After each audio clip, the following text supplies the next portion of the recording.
Peace in family. Hold on, let me correct this. Peace in family. Happy New Year to you guys. Yes, we finally arrived in the natural, the real New Year, family. So this is the time when the shifts are going to take place in your life. You're going to start to see real movement, real change, real energy rising. And you can see the creatures are starting to show their heads, family. The other day, I saw a daddy long legs rolling through my house, a moth. I see some ants. I'm like, okay, these lot are pulling up. Spiders. I'm like, all right, cool. Spring cleaning have to go on. Movement has to happen because everyone is back outside. The energies are officially alive and ready. And so I wanted to come and give you guys this message today just to get you in the game, family. As you know, I'm always talking about the spiritual game. And today I want to really reiterate what I mean by the spiritual game and how, what I believe we should be focusing on to get the best out of this season. All right, family? So this season is all about Ma'at. Ma'at. And so for those of you who are new to the concept of Ma'at, I want you to go to this website, KamiticLegacy.com.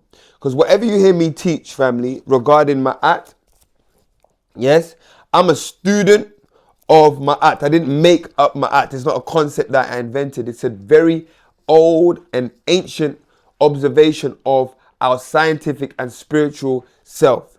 And so get this book, go to KamiticLegacy.com and just peruse around some of the books, courses you can find on Ma'at. It's going to help make a lot of sense of the content that I make and the perspective that I'm coming from. Also, you can book a one-on-one coaching with me as well, because this is something that I teach directly with my clients' family. So I'm going to read from the Kamitic Legacy website about what Ma'at is. Check this out. I love the way they've put it, so I'm just going to read directly. Yeah. It says, Ma'at is an ancient African scientific concept based on the natural body of interdependent law that keeps all things in the universe in balance. It is the universal law that is seen without fail, cutting across all scales of life at once, i.e., on a grand cosmic scale, in the context of an individual human life, as well as in the world as seen through the microscope. Planets orbit perfectly, you know that, right? And the sun rises on time every day, right? Because of a universal balance, wherein there is a right place and time for all things. Likewise, the kindness and morality that characterizes the bright side of human life is the result of people interacting in a sustainable way, a way wherein all parties benefit in perpetuity. On a micro scale, we acknowledge the fundamental order that physical matters, building blocks, adhere to religiously. We could hardly imagine life if electrons decided to go off script. Facts. If molecules in organic compounds decided they no longer got along and wanted to divorce, order is evidently the law of life as we know it. So this is what Ma'at is. Ma'at represents that order that keeps all parts of life in balance and in connection, family. Again, it mentioned the sun rising. You don't control that. The government don't control that. That is a part of Ma'at. It mentions how the creatures move and blood moves around our body, or the cells and the atoms and the electrons that move in a particular manner, guaranteed all the time. That balance, that consistency of motion that we find in nature is called Ma'at, family, and that is the building blocks of the life we experience. It goes on, it says Ma'at in history. Acknowledgement of this recorded in history as far back as the Unis Papyrus in 238 BC in Kemet, the ancient Nile Valley. Long before science and spirituality were separated. I'll say that again. Long before science and spirituality were separated, Ma'at was listed among the principal divinities that comprise the Kemetic spiritual system.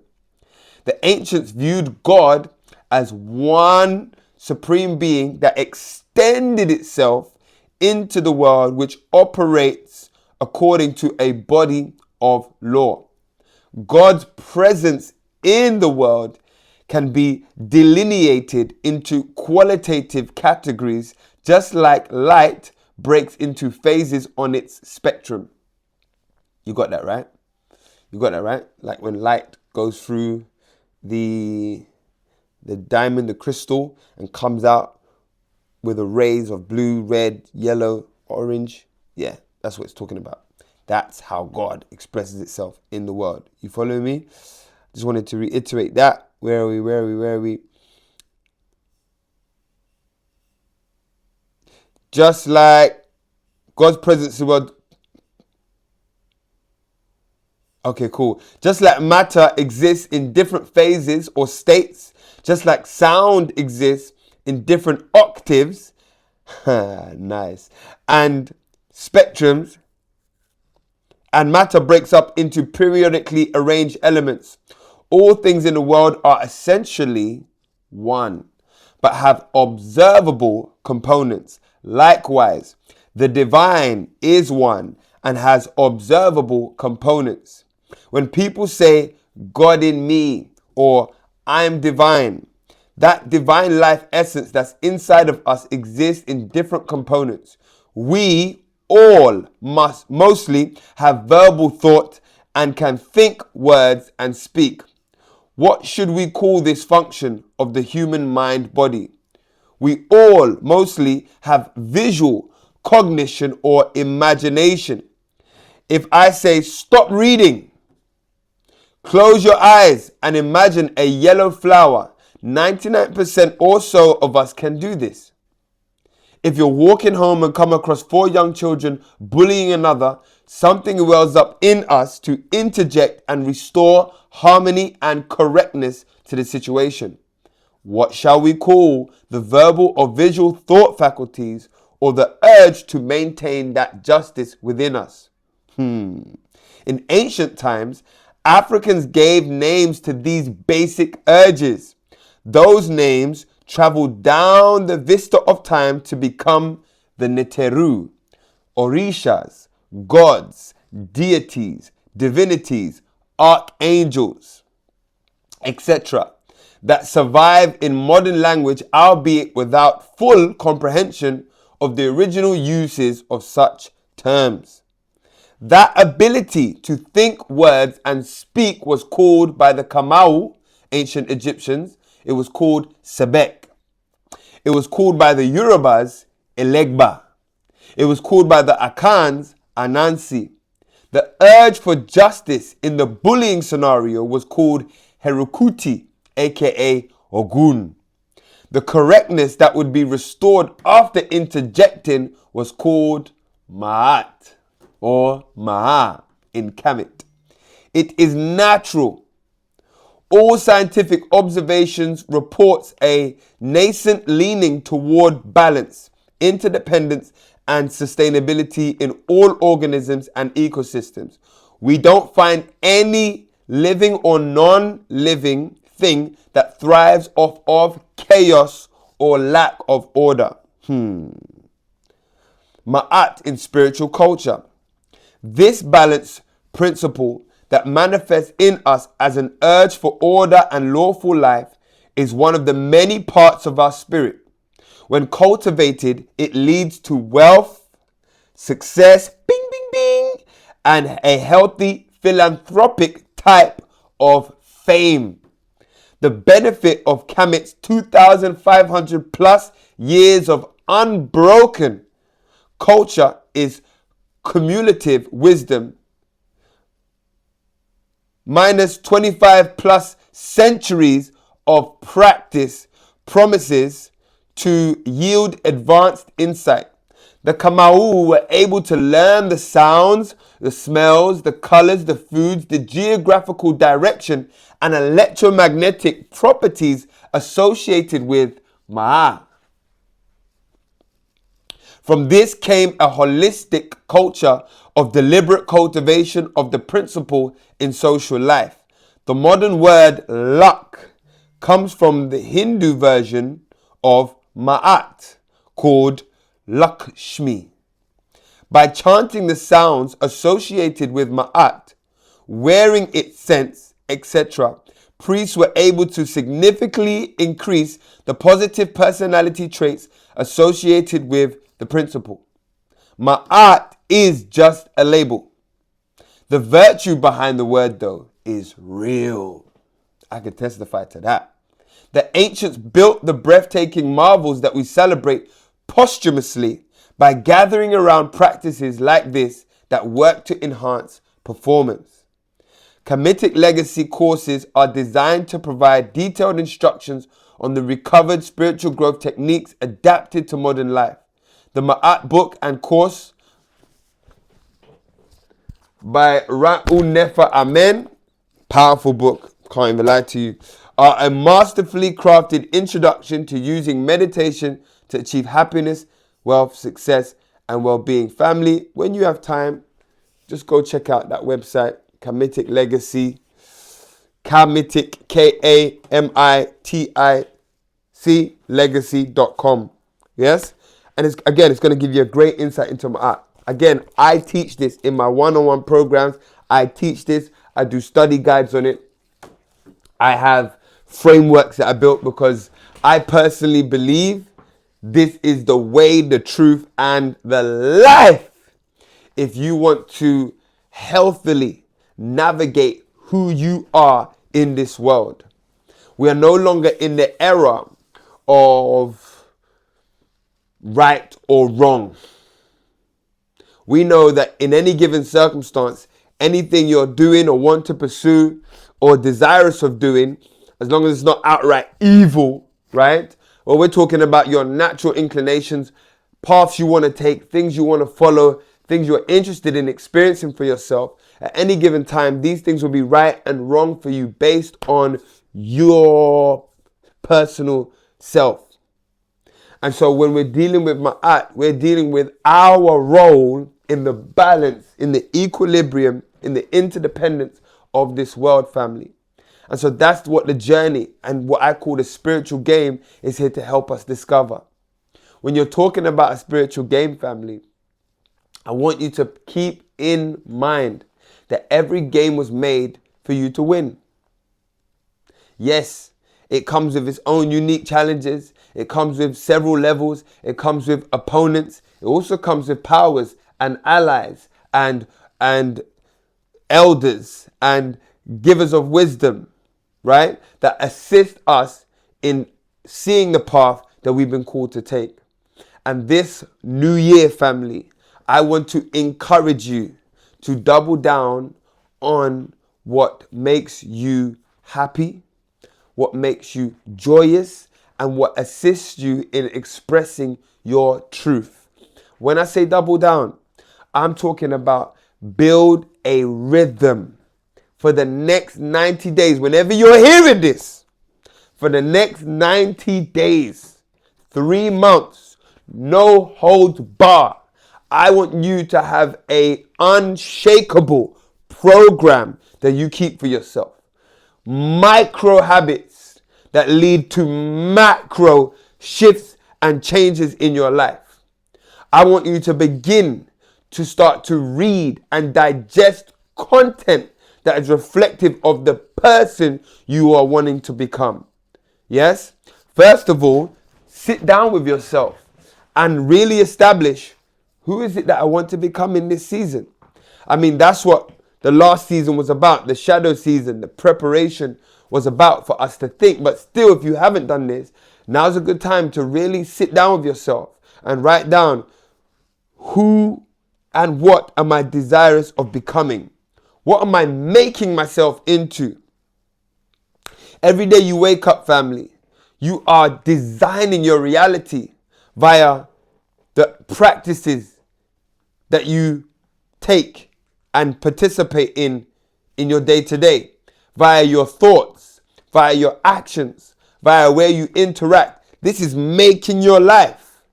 If you decide to call that girl you met on the weekend, you are now making a pathway for yourself.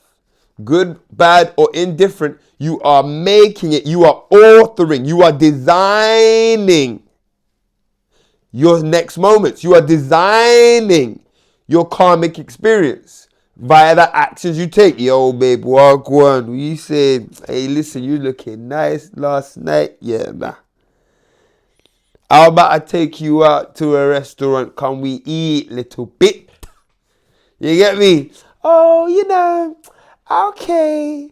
But, I really like to go somewhere nice. Anywhere you want, babes. We could go where you want, I got you.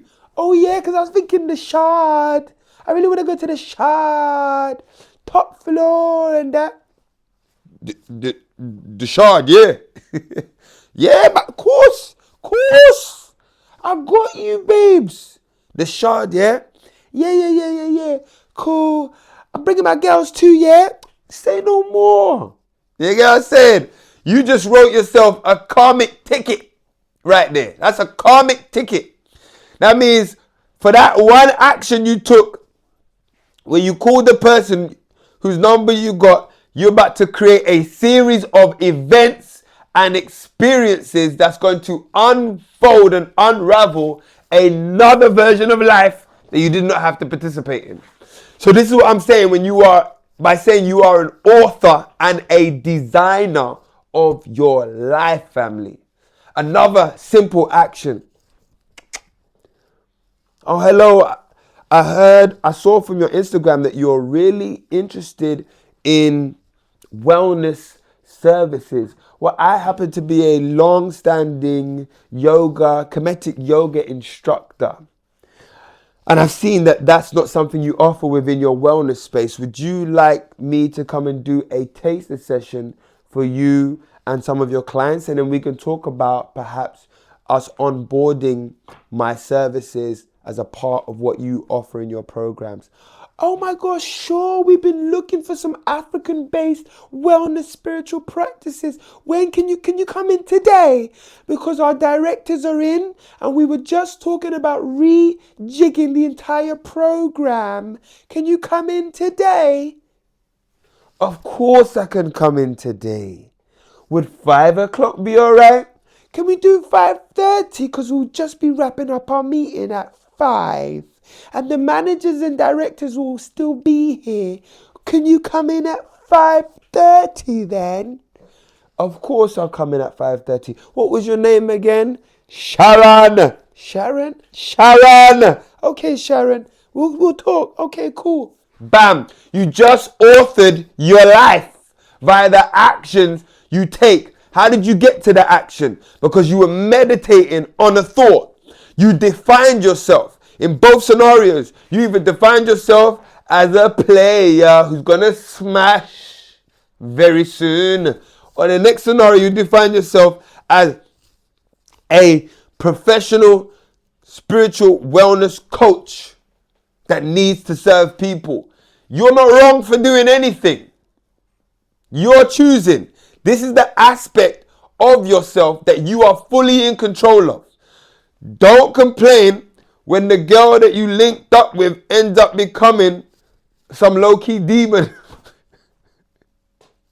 And then you want to go blame the devil. The devil is always sending these chicks to man. It's the devil, fam. It's not the devil, fam. It's you devaluing yourself. One of my elders told me that back in the day. The devil means to devalue. But anyway, I digress. Both times you are offering your life. Both times you are choosing events and experiences that will unravel with your choices. And I am telling you right now, family, as we move into this new, we are now in the new year. The energies are rising. The sun's out. The spring is spring. Nature's talking loud to you and saying, Wagwan, what we on? Where we growing? How we curating this thing? Where we pushing the energy? Let's go. What we doing? What we dealing with? Let's go. I'm on it. Where we going? Depending on what the program you have, like the 2 examples I gave, will determine how you experience this new year. Now I'm asking you, all I want to know, are you in the game though? Are you gaming your life properly, family? Meaning, are you putting your thoughts, your actions, your intentions, your interactions, your practice, your participation, are you curating them in a way that all aspects of your life are building you towards what you want to become? You really need to get that picture in your head. What kind of man are you making yourself into? What kind of woman are you making yourself into? What's going to be at the top of your mind when you wake up? How's your body going to respond to life? Yes, what are we doing to make sure our body's in alignment with our highest intentions? What are we doing to make sure our mind is in alignment with our highest intentions? What are we doing to make sure our karma is aligned with our highest intentions? Again, the energy you give out on a day-to-day basis, and this looks like where you go to work, where you make your money, who you're relating with, how you're relating with them, where you shop, who you socialize with, what you interact with on the internet, the algorithm that circles you, family. These all make up your karmic experiences. The random stuff that happens to you have been programmed by the way in which you carry your spirit. And so this March, family, we don't want to take for granted the energy that's available. We want to get it on and popping out the gate. So I'm going to be doing more videos on this, family. And based on your response, I want to really tap into what it is you want to focus on. I want to really get into your mind and allow you to see the power that you have to control the life ahead of you. You with me, family? So I want to say Happy New Year. It's activation time. Let's start by getting a clear picture of the man or woman we are designing ourselves to become. With that clear picture, we are going to reverse engineer and look at the micro actions we need to take that are going to allow us to be on rhythm with our greatest expression and experience of self. No more letting out energy for no reason. No more linking up for linking's sake. No more chatting to people just for chatting's sake. No more scrolling just for scrolling's sake. None of that, family. We're not leaking out the energy, bursting out the tire, letting off the balloon just for the sake of feeling the air come out. We're not into that. Now is the time that we are going, if we don't have a program for it, we are going to abstain until further notice, because that is also your spiritual right to abstain. I don't have to participate in the energy. If I don't have a program for it, let it stand there. Wait. You know, like when you train a dog to chill out, even though the food is there, until you get that signal. That's when you go. This is what we need to train and be in practice of, family, so that every part of our energy can be used in our favor. And like I said, it's a game. So each day, the game shifts. Each year, each season, the levels shift. And so you have to, even though you got it right last season, you have to slightly adjust yourself to the new wave that is coming, family. Listen. We're going to be doing activation season from April. I want you to head to my Instagram or check the link under this video if you want one-on-one coaching during this activation season. I'm taking on 10 people privately so that I can work with them on their personal spiritual game and show them how they can build a rhythm that is reflective of their mission, aim, and purpose, happiness, health, wealth, and success in their life right now. Are you with me? Let's get in the game, family. Peace in, love out. Hey!